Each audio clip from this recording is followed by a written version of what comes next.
In every moment, my love will be. Halo semuanya, langsung aja ya kita bahas topik yang relate banget buat banyak dari kita. Membagi waktu antara tugas kampus dan kerjaan itu, ya ampun, susah banget kan? Nah, di penjelasan visual kali ini kita bakal bedah tuntas dinamikanya, tantangan-tantangannya, dan pastinya keuntungan tersembunyi dari ngejalanin kehidupan ganda ini. Halo teman-teman semua, perkenalkan saya Jason. Pada penjelasan visual kali ini saya akan menjelaskan bagaimana kita sebagai mahasiswa bekerja sambil kuliah. Jujur, saya paham banget rasa lelah kalian, perjuangan kalian tiap hari, dan tekad baja kalian. Menjalani dua peran sekaligus ini memang luar biasa berat, tapi percayalah ini sangat berharga. Yuk kita refleksikan bareng-bareng realitas yang kita hadapi sehari-hari dan gimana caranya kita bisa menangin situasi ini. Agenda kita hari ini simpel aja. Kita akan mulai dari realitas ganda mahasiswa pekerja, ancaman work-study konflik, keuntungan dari work-study facilitation, lalu kunci sukses manajemen waktu, keuntungan soft skills untuk karir, dan terakhir, soal dukungan kampus. Langsung aja kita mulai. Bagian pertama, realitas ganda mahasiswa pekerja. Zaman sekarang, jadi mahasiswa pekerja itu udah bukan hal yang aneh lagi. Malah, ini udah jadi realitas masif di hampir semua kampus. Terus, apa sih yang sebenarnya bikin kita mau capek-capek begini? Nah, motivasi terbesarnya itu biasanya karena kita pengen banget punya kemandirian finansial dan ningkatin taraf hidup. Berdasarkan riset dari Oktaviani dan Adah tahun 2020, motivasi ini tuh berakar dalam banget dari tekad untuk tidak lagi bergantung sama orang tua buat bayar uang kuliah. Ada rasa tanggung jawab yang besar banget waktu kita mutusin buat ngebiayain hidup dari keringat sendiri.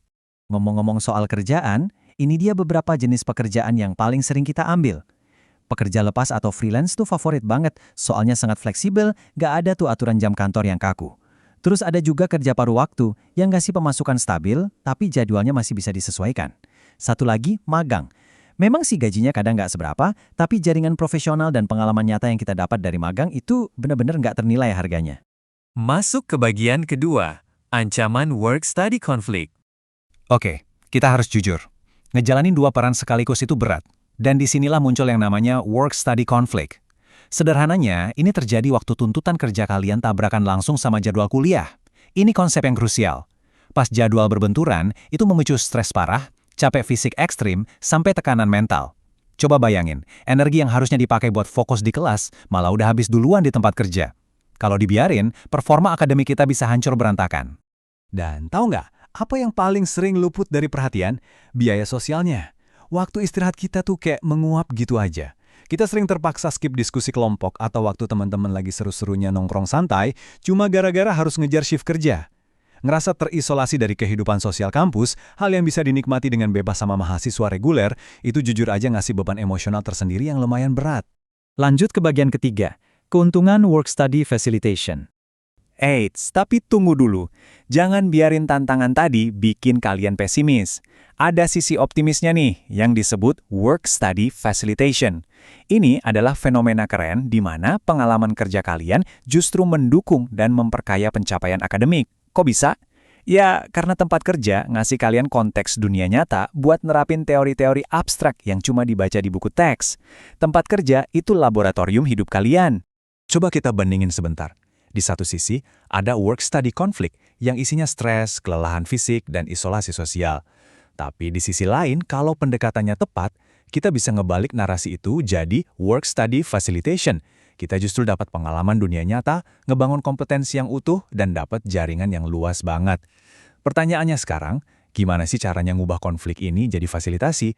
Jawabannya ada di bagian keempat, kunci sukses manajemen waktu.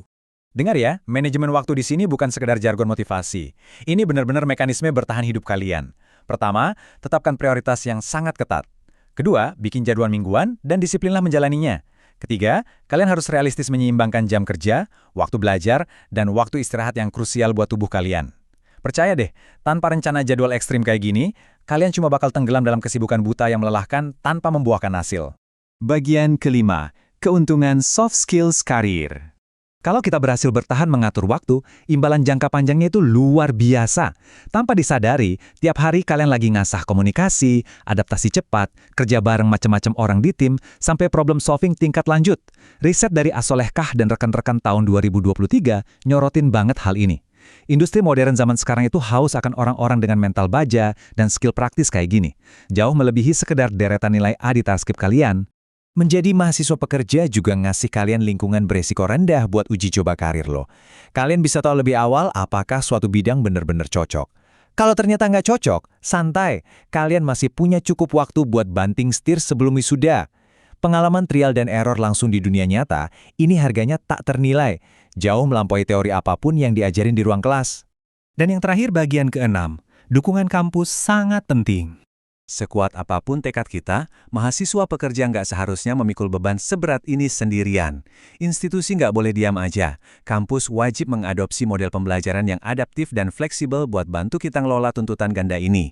Berdasarkan analisis Novita dan tim tahun 2026, strategi adaptasi karir itu bahkan harusnya udah dimulai sejak SMA, biar kesiapan mental kita benar-benar matang. Kebijakan yang suportif itu ngaruh banget buat meminimalkan resiko konflik peran tadi. Pada akhirnya, semua bermuara pada satu pertanyaan buat kalian. Siapkah kalian mengubah beban berat kehidupan ganda ini menjadi investasi tak ternilai bagi masa depan kalian sebagai agen perubahan? Jalannya pasti berliku, penuh air mata, dan melelahkan. Tapi ingat, tekanan luar biasa ini lagi menempa kalian jadi lulusan tangguh yang nggak cuma jago teori, tapi siap tarung di dunia nyata. Kalian sedang membangun kemandirian yang nggak dimiliki banyak orang. Teruslah berjuang, dan terima kasih sudah mengikuti penjelasan visual kali ini. Sampai jumpa.